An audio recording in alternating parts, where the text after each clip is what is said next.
Hey everybody, welcome back. I'm Mikael, colville-andersen, urban designer, author, and host of the documentary series about urbanism, The Life-Size City, and this is the Life-Size City YouTube channel. Today, let's talk about the big D, density, and the potential of filling in the gaps, man. Urban infill, parasitic architecture. Apart from professional experience in urban design, I have a lot of private experience with the issue of urban infill. This is what I used to do with my kids when they were younger. We used to wander around our neighborhood and looking for little bits of broken, and we built structures with a lot of color out of Lego in order to liven up the urban landscape. Doesn't get much more Danish than that. Now, in my work in urban design, I know far too well that cities all over the world are looking for space to expand. We have urbanization like we've never had it before. Some cities have the space to do so, others not so much. Copenhagen, for example, completely surrounded by other municipalities and the ocean, not much room for expansion at all. But not far from here, the city of Malmö, the third largest city in Sweden, they have an interesting policy. They have all the space to expand if they want it, but they have decided to instead build density into their existing city limits, resisting the temptation to sprawl. Really cool and visionary policy.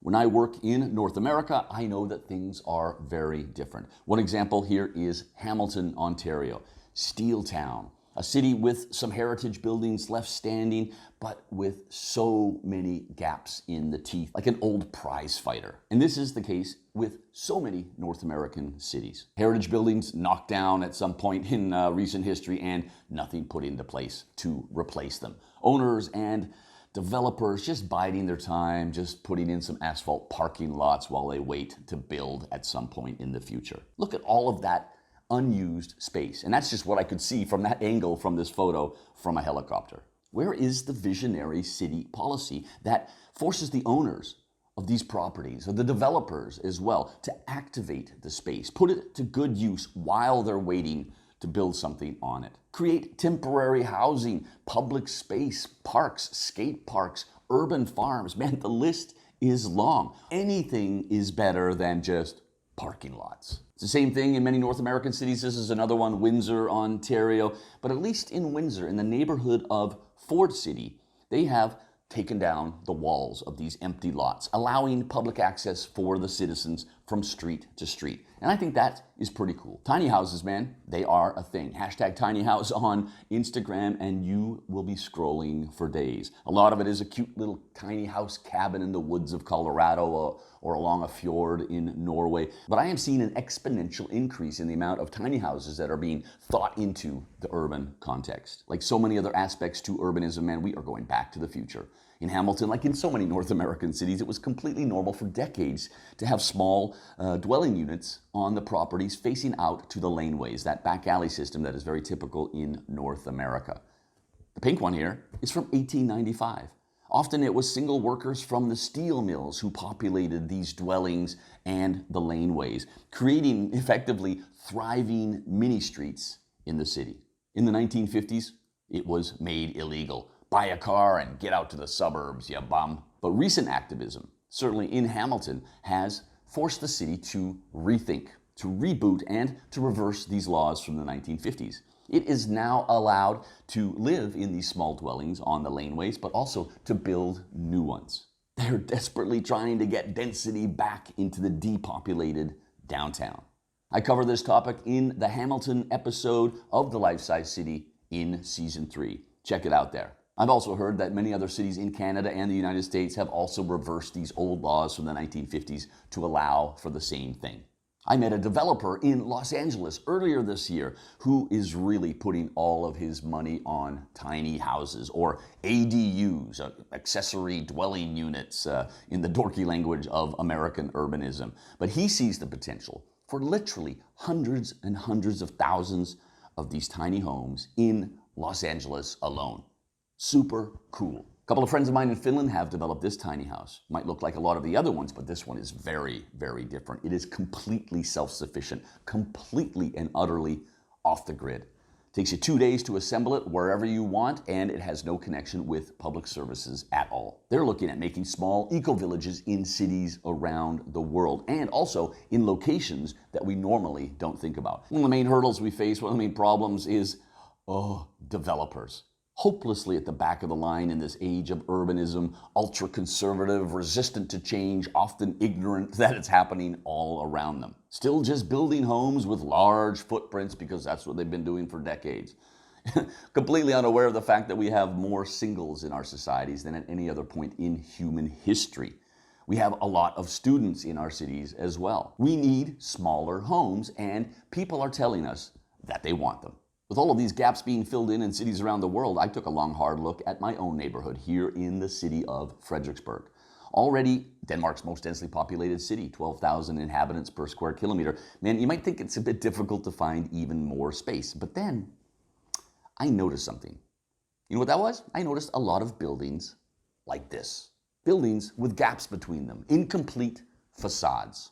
And once you start seeing something, you can't unsee it. One of the things I did during the COVID-19 lockdown back in the spring of 2020 here in Copenhagen was cycle around my neighborhood looking for all the spots like this, looking basically for potential. Skinny buildings are nothing new, like you can see in this photo from a building in Amsterdam.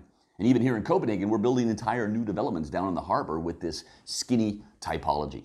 You can see a clip about one of those developments right here on the channel. The extreme example is the Carrot House in Warsaw, the world's skinniest home by far. I have always wanted to visit. So what did I find out from cycling around my neighborhood during the lockdown? Have a look.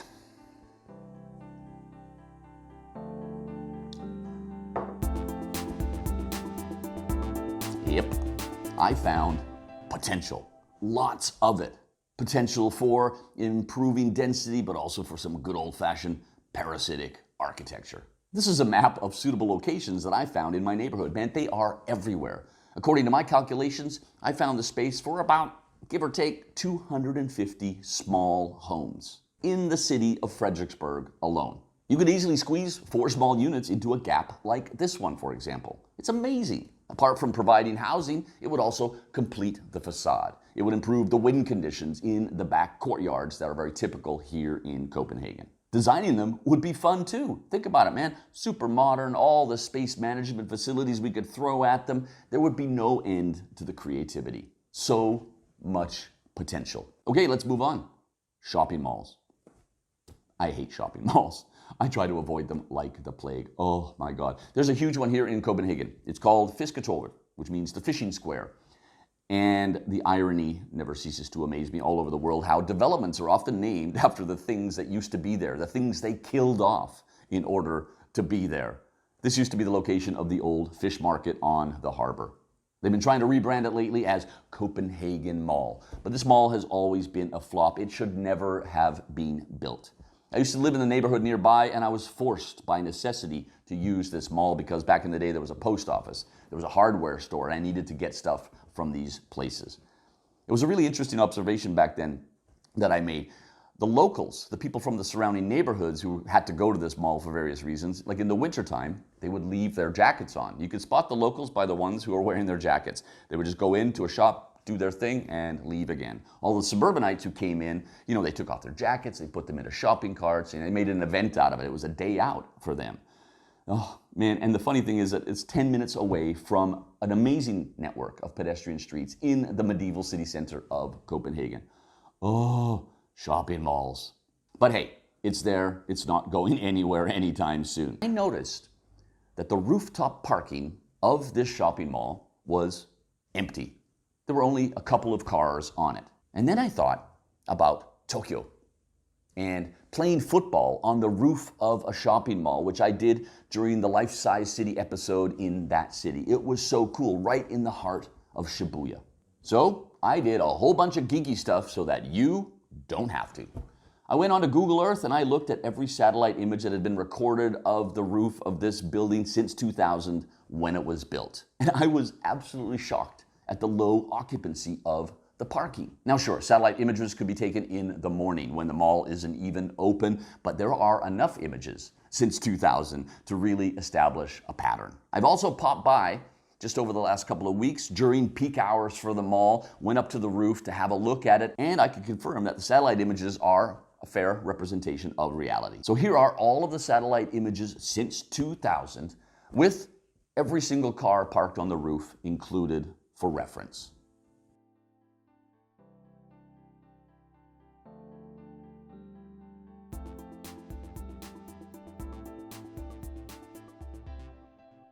As far as I could calculate, there are about 795 parking spots on the roof, give or take. The highest number of parked cars on that roof at any one time in one of those photos was 177, and the average was 122. And here I mapped out every single car parked in that roof in all of the satellite photos. Clear patterns emerge. Look at all of that empty space. There are parking spots in that roof where probably nobody has ever parked in the past 20 years. But here's a heat map of the most frequently used parking spots. Again, patterns. I love patterns. Now here's what else we know about this place. We know that 12,000 pedestrians cross the bridge every day. Maybe from the neighborhood of Vesterbro on the other side of the train tracks, but mostly from the train station. Most of them are heading to the mall. The cinemas, for example, are very popular. We know that more than 25,000 cyclists roll past this location every single day. And to the mall's credit, they have amazing bike parking facilities. But this is also a city with only 25% car ownership. A city where only 9% of the population will use a car to get to work or education every single day. There's also a new metro station being built right next to this mall, so that's going to further decrease the need for parking on the roof. So all of this begs the question, what could we do with all of this space? Okay, sure. It's private property, right? There's a company who owns this mall, and I'm sticking my nose where it doesn't belong.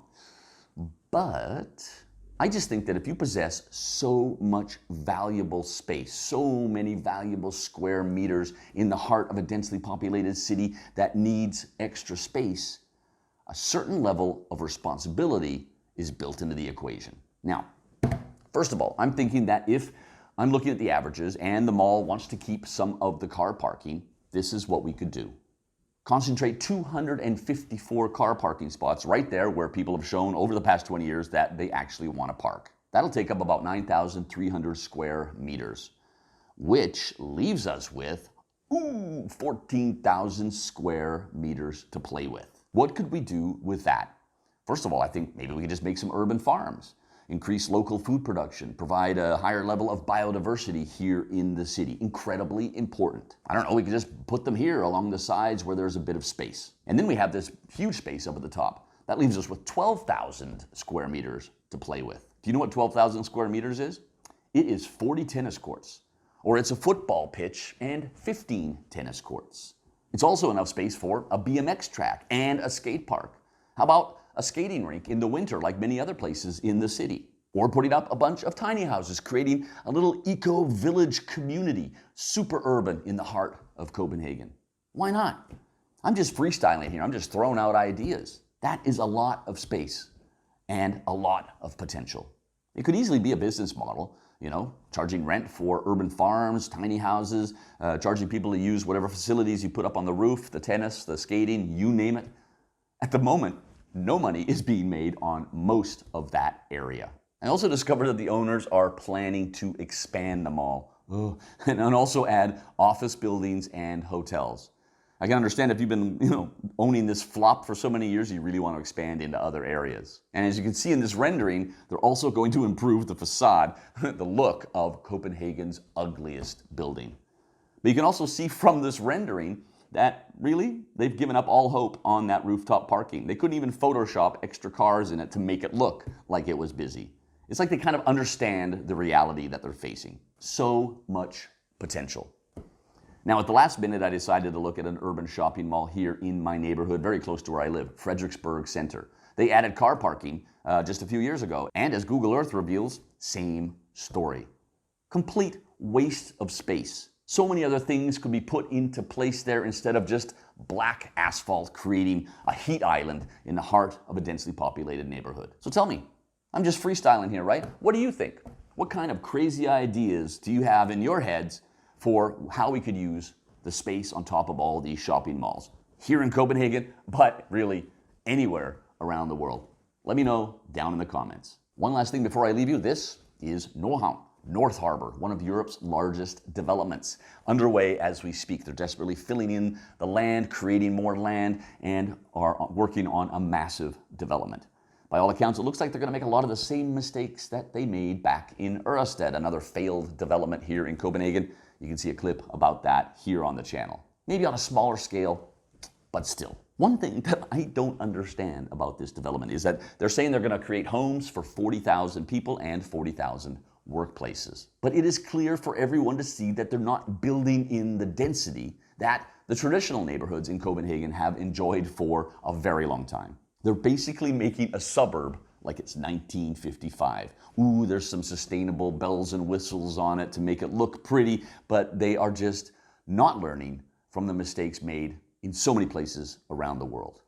I look at this area here, you know how much space there is? There is easily room for 75,000 to 100,000 homes instead of just the 40,000 that they're bragging about. So much potential, but yeah, developers. But that is another story for another day. In so many cities around the world, we have space. We have exciting spaces that we're not exploiting, that we're not using. And it doesn't require much to activate them. It's just a little bit of imagination. Nothing radical is even required. We just need to think a little bit outside of that tired old last century box. Or a lot, because that would be even cooler. Here in the age of urbanism, man, we need to think different. We need to see the potential where it is, and we need to do something about it. That's it from me for today. Colville-Andersen is out. Thank you very much for watching, and we'll see you next time.